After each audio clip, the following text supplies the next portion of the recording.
Hello there, readers. Miss Corbett here.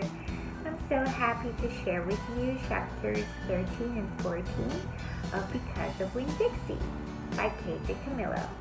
And as a good reader that we are, we need to have our pens and our papers to take notes because this is very important. We need to keep track of our reading.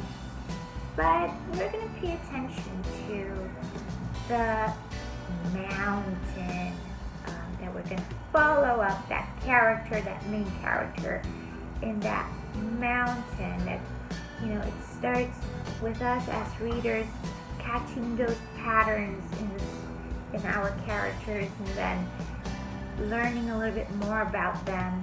And then something happens and the character reacts to that problem, and then it goes and explodes. That is finally the climax, and then we're going to go down into the resolution where the character finds a way to solve a problem. But we're not going to only focus on the main character or main characters. We're going to also focus on those secondary characters and their roles. How do they maybe help the main character, maybe as a sidekick or an advisor, or maybe as a challenger, that force that might be the one that causes the problem in the main character. And all of this forms a great story. So, let's get ready. Let's focus and pay attention to these next 2 chapters. Are you ready? Me and Winn-Dixie got into a daily routine where we would leave the trailer early in the morning and get down to Gertrude's Pets in time to hear Otis play his guitar music for the animals. Sometimes Sweetie Pie snuck in for the concert too. She sat on the floor and wrapped her arms around Winn-Dixie and rocked him back and forth like he was a big old teddy bear. And then when the music was over, she would walk around trying to pick out which pet she wanted. But she always gave up and went home because the only thing she really wanted was a dog like Winn-Dixie. After she was gone, I would sweep and clean up and even arrange some of Otis's shelves because he did not have an eye for arranging things and I did. And when I was done, Otis would write down my time in a notebook that he had marked on outside. 1 red leather collar, 1 red leather leash, and the whole time he did not in any way ever act like a criminal. After working at Gertrude's Pets, me and Winn-Dixie would go over to the Herman W. Block Memorial Library and talk to Miss Franny Block and listen to her tell us a story. But my favorite place to be that summer was in Gloria's Dumps Yard. And I figured it was Winn-Dixie's favorite place to be too, because when we got up to the last block before her house, Winn-Dixie would break away from my bike and start to run for all he was worth, heading for Gloria Dump's backyard and his spoonful of peanut butter. Sometimes Dunlap and Stevie Dewberry would follow me. They would holler, "There goes the preacher's daughter visiting the witch." "She's not a witch," I told them. It made me mad the way they would listen to me and kept on believing whatever they wanted to believe about Gloria Dump. One time, Stevie said to me, "My mama says you shouldn't be spending all your time cooped up in that pet shop and at the library sitting around talking with old ladies. She says you should get out in the fresh air and play with kids your own age. That's what my mama says." "Oh, lay off her," Dumlad said to Stevie. Then he turned to me. "He don't mean it," he said. but I was really mad. I shouted at Stevie. I said, I don't care what your mama says. She's not my mama, so she can't tell me what to do. I'm gonna tell my mama you said that, shouted Stevie. And she'll tell your daddy, and he'll shame you in front of the whole church. And that pet shop man is retarded, and he was in jail, and I wonder if your daddy knows that. Otis is not retarded, I said, and my daddy knows that he was in jail. That was a lie, but I didn't care. And you can go ahead and tell on me if you want, you big bald-headed baby. I swear, it about wore me out yelling at Dunlap and Stevie Dewberry every day. By the time I got to Gloria Dump's yard, I felt like a soldier who had been fighting a hard battle. Gloria would make me a peanut butter sandwich straight off, and then she would pour me a cup of coffee with half coffee and half milk, and that would refresh me.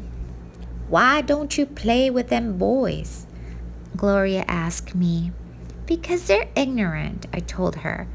They still think you're a witch. It doesn't matter how many times I tell them you're not.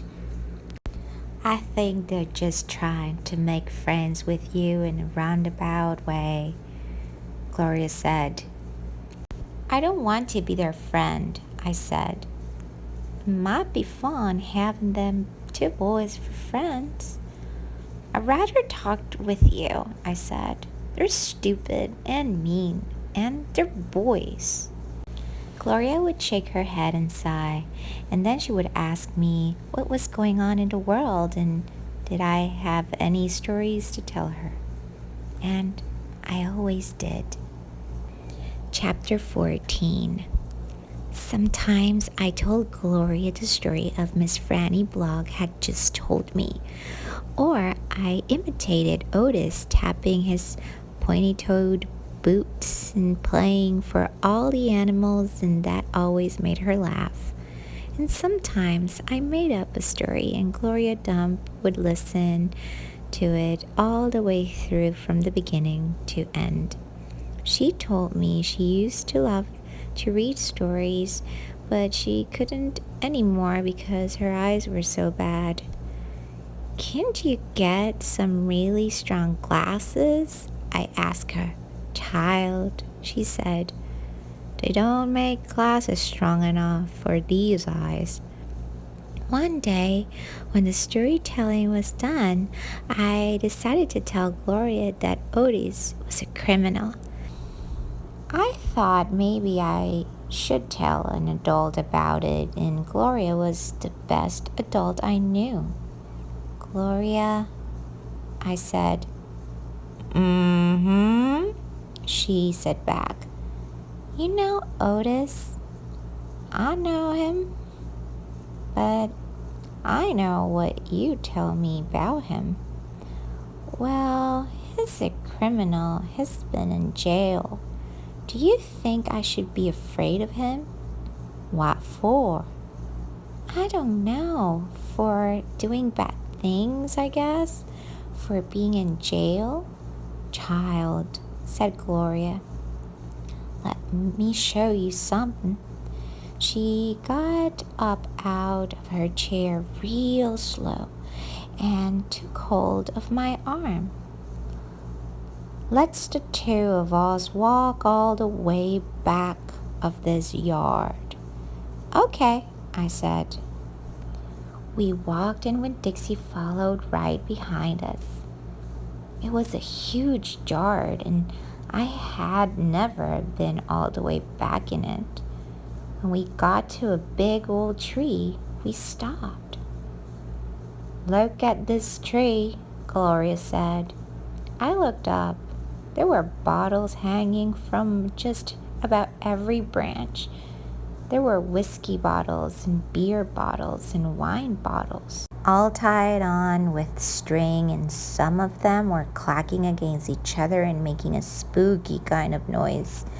Me and Winn-Dixie stood and stared at the tree, and the hair on top of his head rose up a little bit, and he grew deep in his throat. Gloria Dunn pointed her crane at the tree. "What do you think about this tree?" I said, "I don't know. Why are all those bottles on it?" "To keep the ghosts away," Gloria said. "What ghosts?" "The ghosts of all the things I've done wrong." I looked at all the bottles on the tree. "You did that many things wrong?" I asked. "Mm-hmm," said Gloria. "More than that." "But you're the nicest person I know," I told her. "Don't mean I haven't done bad things," she said. "There's whiskey bottles on there," I told her. "And beer bottles?" "Child," said Gloria Dunn, "I know that. I'm the one who put them there. I'm the one who drank what was in them." "My mama drank," I whispered. "I know it," Gloria said. "The preacher says that sometimes she couldn't stop drinking." "Mm-hmm," said Gloria again. "That's the way it is for some folks. We get started and we can't get stuck." "Are you one of those people?" "Yes, ma'am, I am. But these days I don't drink nothing stronger than coffee." "Did the whiskey and beer and wine, did they make you do the bad things that are ghosts now?" "Some of them," said Gloria Dunn. "Some of them I would done anyway, with alcohol or without it, before I learned." "Learn what?" "Learn what is the most important thing." "What is that?" I asked her. "It's different for everyone," she said. "You find out on your own, but in the meantime, you got to remember, you can't always judge people by the things they've done. You got to judge them by what they are doing now. You judge Otis by the pretty music he plays and how kind he is to them animals, because that's all you know about him right now, all right?" "Yes, ma'am," I said. "And them Dewberry boys, you try not to judge them too harsh either, all right?" "All right," I said. "All right then," said Gloria Dunn, and she turned and started walking away. Winn-Dixie nudged me and his wet nose and wagged his tail. When he saw I wasn't going, he trotted after Gloria. I stayed where I was and studied the tree. I wonder if my mama, wherever she was, had a tree full of bottles. And I wonder if I was a ghost for her, the same way she sometimes seemed like a ghost to me. So we've come to the end of chapter 14. And now stay tuned for chapter 15. Plus, we're going to look deep into Opal's character and the secondary characters and their roles in the story. We're going to find out a little bit more about the story and how it comes to the climax. See you next time.